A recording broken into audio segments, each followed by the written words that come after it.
Hello everyone. Today we are going to discuss regarding enteric fever, which is also known as typhoid fever.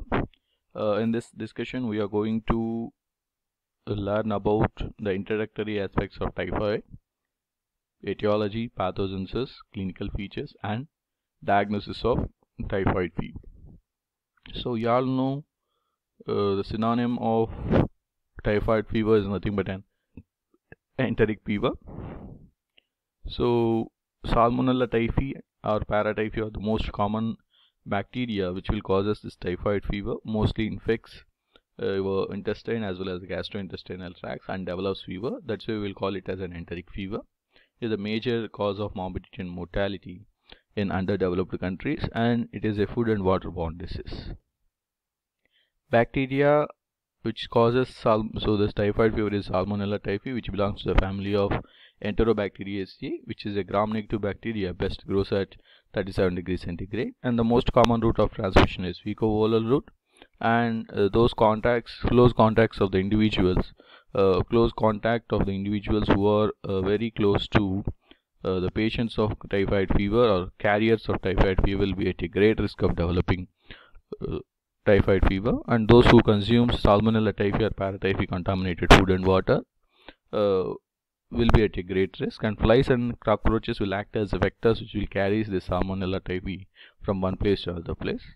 And we are all know typhoid fever is a contagious one, which so an infected individual will shed this bacteria in his fecal matter as well as the urine, and those food or water which was contaminated with this Salmonella typhi, if it is consumed by some other individual, he also develops that typhoid fever. And the people who are at a great risk of developing typhoid fever include those who are residing in endemic areas of typhoid, as well as who travel to the endemic areas of typhoid, and microbiologists who are handling the Salmonella typhi, and those who are the close contacts of the infected people, and those who consume Salmonella typhi and paratyphi contaminated food and water will be at a great risk of developing typhoid fever. And coming to the contagiousness, how long is a person with typhoid fever is contagious? So it ranges from days to years. That means some individuals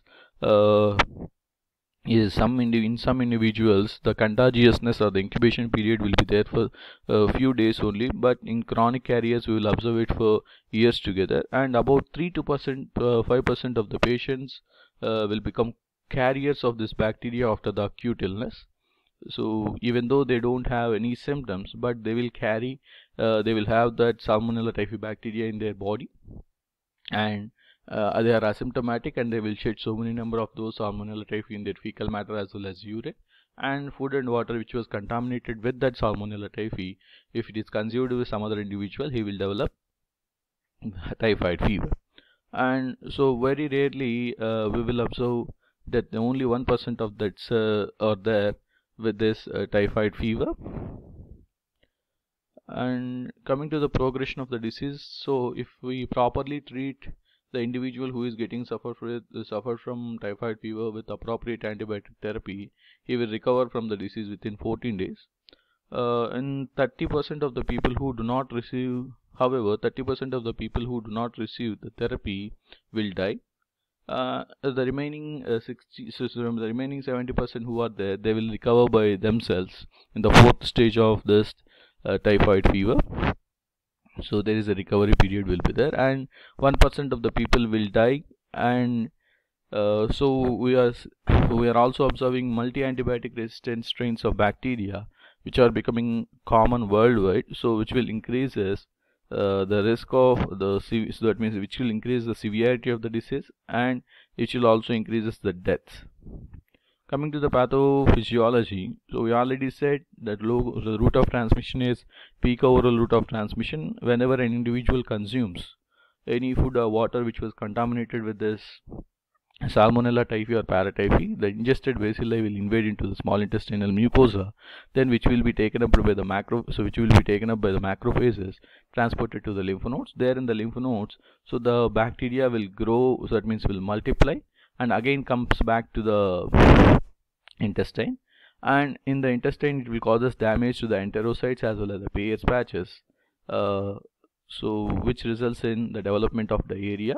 So in the first 1 to 3 weeks of incubation period, and after that, so this bacilli will enter into your bloodstream, causes fever, and so there also the bacteria will grow and multiply, and even if in this stage if the individual is not treated, the bacteria will invade into gallbladder, biliary system, lymphatic tissue as well as bowel, and multiply in high number, causing damage to them, and finally this bacteria will shed it in the fecal matter whenever the individual defecates. This is the pathophysiology or pathogenesis of typhoid fever.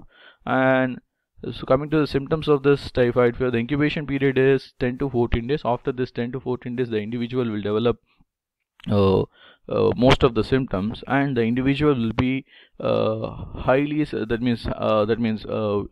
during this 10 to 14 days, the individual can spread this typhoid fever from one person to another person very high. And after this 14 days, we will observe most of these symptoms. In the first week of the infection, we will observe the symptoms like rise in temperature, abdominal pain, myalgia, headache, constipation, and relative bradycardia. And at the end of the first week, we will observe rose colored spots on his abdomen as well as in the backside of the trunk region, cough, splenomegaly, abdominal tenderness and distension will be there, along with diarrhea. So in some individuals we will observe constipation, and in some individuals we will observe diarrhea.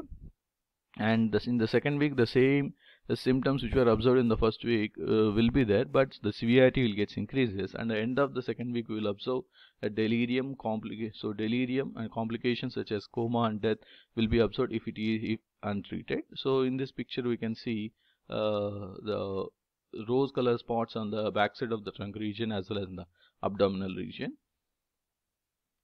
And in the third week, the individual will become anorexic, and significant weight loss is observed, and complications such as confusion and psychosis will also develop, and the individual will be will be at a high risk of developing hemorrhage and perforations which may cause death.